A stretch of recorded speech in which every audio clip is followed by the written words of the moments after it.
Starting with the greatest name of Allah, the most merciful and mighty. Today our topic about the aerobic respiration. सबसे पहले हमें ये जानना होगा कि रेस्पायरेशन क्या है, टाइप्स ऑफ रेस्पायरेशन जो एरोबिक एनएरोबिक। कल हमने रेस्पायरेशन के बारे में पढ़ा था और इसके साथ साथ हमने एनएरोबिक रेस्पायरेशन के बारे में पढ़ा था।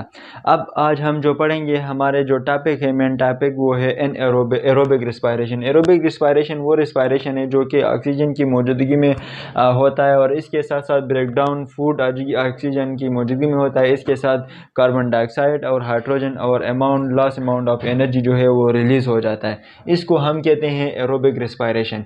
N aerobic respiration organic food is completely break down and to the carbon dioxide and hydrogen and large amount of stored energy as release, यानी लॉट ऑफ अमाउंट एनर्जी जो है वो रिलीज हो जाता है।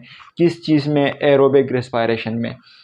इसकी कुछ टॉपिक्स है। सबसे पहले इसकी ग्लूकोज ग्लाइकोलाइसिस है, इसके बाद क्रेब्स साइकिल है। ये क्रेब्स साइकिल इसमें बहुत इंपॉर्टेंट है, हमने उसको जूम करके उसके स्पेशली हमने उसके बारे में पढ़ेंगे।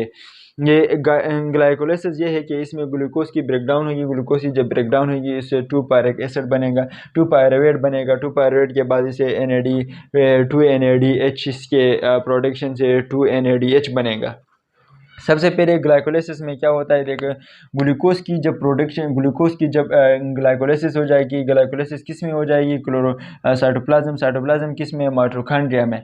जब इसकी ग्लाइकोलाइसिस हो जाएगी 2 पायरुवेट यानी 2 पायरुवेट एसिड जो है वो बनेंगे। वो इसके साथ साथ फिर हमारे पास इससे 2 NAD प्रोडक्ट यानी इससे रिड्यूस हो के वो 2 NADH बनाएगा। जब 2 NADH बनेगा इसके साथ साथ हमारे पास क्या होगा? 2 कार्बन डाइऑक्साइड भी हमारे साथ जो है हमारे साथ रिएक्शन में रिलीज हो जाएगा। लेकिन इसके साथ साथ एक और जो है एक एंजाइम है, इसको को एंजाइम ए आके किस चीज़ से 2 पायरुवेट से बन के वो 2 एसिटाइल को एंजाइम बनेगा। ये 2 एसिटाइल जब को एंजाइम बनेगा तो ये इसका लिंक रिएक्शन है। ये रिएक्शन अब जो कि क्रेब्स साइकिल में इसकी फर्दर जो कि इसकी प्रोसेस होगी। क्रेब्स साइकिल में फर्दर इसकी प्रोसेस क्या होगी? इसकी प्रोसेस ये होगी कि क्रेब्स साइकिल में जब ये आ जाएगा तो ये ऑक्जिलेट 6 कार्बन वाला एक जो है एटम है, ऑक्जिलेट 6 कार्बन इसकी है। ये जो है ऑक्जिलोकेटेड जो है ये कार्बन डाइऑक्साइड ये 6 एटम जो कि रेडी होता है किस चीज़ की? माइटोकॉन्ड्रिया में, जो कि क्रेब्स साइकिल के लिए रेडी होता है। जब ये माइटोकॉन्ड्रिया में इसकी स्टार्टिंग होती है तो ये इधर से जब इसकी स्टार्टिंग होगी तो इससे टू क्या एंजाइम थी? 2 एसिटाइल को एंजाइम आके इस रिएक्शन के साथ मिलेगा और जब इसके साथ मिलेगा तो इसके साथ मिलने के साथ ये सिट्रेट जो कि सब्सटेंस बनाएगा। जब ये सिट्रेट बनाएगा तो अगेन जो कि को एंजाइम इससे रिलीज हो जाएगा। जब को एंजाइम रिलीज हो जाएगा तो इसको सिट्रेट बनाएगा। जब ये सिट्रेट आके आइसो सिट्रेट बनाएगा। आइसो मीन्स ये आइसोमर है। ये आइसो यानी एक सेम जो कि सिट्रेट है इसके आइसो सिट्रेस बनाएगा। ये आइसो सिट्रेस बनाने में एक अमल हो जाएगा जो कि NADH जो है ये रिड्यूस होके NADH यानी NAD रिड्यूस होके NADH बनाएगा और इसके साथ साथ जो है जो है कार्बन भी रिलीज हो जाएगा।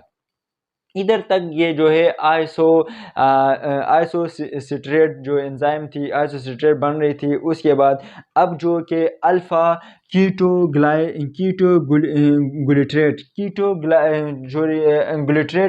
जो कि अब ये जो है सब्सटेंस बनेगा। जब ये बनेगा तो इसके साथ साथ क्या होगा? इसके साथ साथ ये होगा कि जो कार्बन डाइऑक्साइड रिलीज हो जाएगा और को एंजाइम इसमें आके इसके साथ अटैच हो जाएगा। को एंजाइम अटैच हो जाएगा तो NADH से क्या बनेगा? NAD से NADH बनेगा। जब ये अल्फ़ा कीटोग्लाइकोट्रेट जब बने, जब ग्लाइकोट्रेट से जब यानी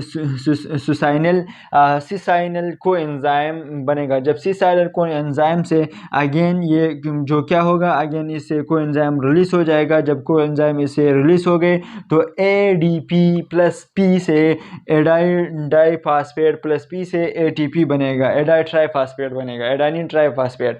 जब एटीपी बनेगा तो इससे सिसुनिल को एंजाइम से क्या बनेगा, जो सिसुनेट एंजाइम बनेगा। ये सुसिनेट जो है ये 4 कार्बन सब्सटान है, यानी ये 4 कार्बन सब्सटान है। इससे फिर के इसे जब वो फ्यूमरेट सब्सटान जब बनेगा, फ्यूमरेट सब्सटान में ये होगा कि FAD रिलीज होकर जो कि FADH2 बनेगा। FAD इसमें रिलीज होकर FADH2 बनेगा। जब FADH2 बनेगा तो यहाँ पर क्या होगा, फ्यूमरेट सब्सटान आएगा। फ्यूमरेट से अगेन यानी H2O अटैच होके मिलेट सब्सटान बनाएगा, और ये मिलेट सब्सटान से यानी NADH से NAD से NADH बनाएगा। और अगेन ये ऑक्सिलोकेट सब्सटान, फिर अगेन कोई एंजाइम। ये हमारे पास था क्रेब्स साइकिल।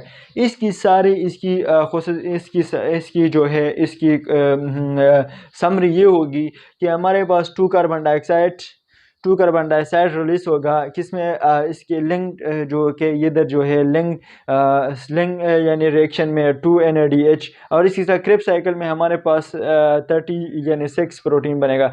36 प्रोटीन किस तरह बनेगा, इसमें 4 कार्बन डाइऑक्साइड रिलीज होगा। इस क्रेब्स साइकिल इसको डबल कर दे, ये डबल हो जाएगा तो ये CO2 ये 4 यानी 4 कार्बन डाइऑक्साइड बनेगा। 4 कार्बन डाइऑक्साइड इसमें 4 कार्बन डाइऑक्साइड रिलीज होगा, फिर NH6 NADH बन गया, 2 FADH बन गया, और 2 ATP। ये क्रेब्स साइकिल जो है इसमें ये सारे ये 6 ATP बनते हैं, तो इसमें ये यूज़ होकर ओनली 2 ATP ओनली क्या बनेगा, ओनली 2 ATP बनेगा, 2 ATP बनेगा। इससे अगेन ये फर्दर फिर इसकी जो प्रोसेस होगी वो किस में होगी, वो इलेक्ट्रॉन ट्रांसपोर्ट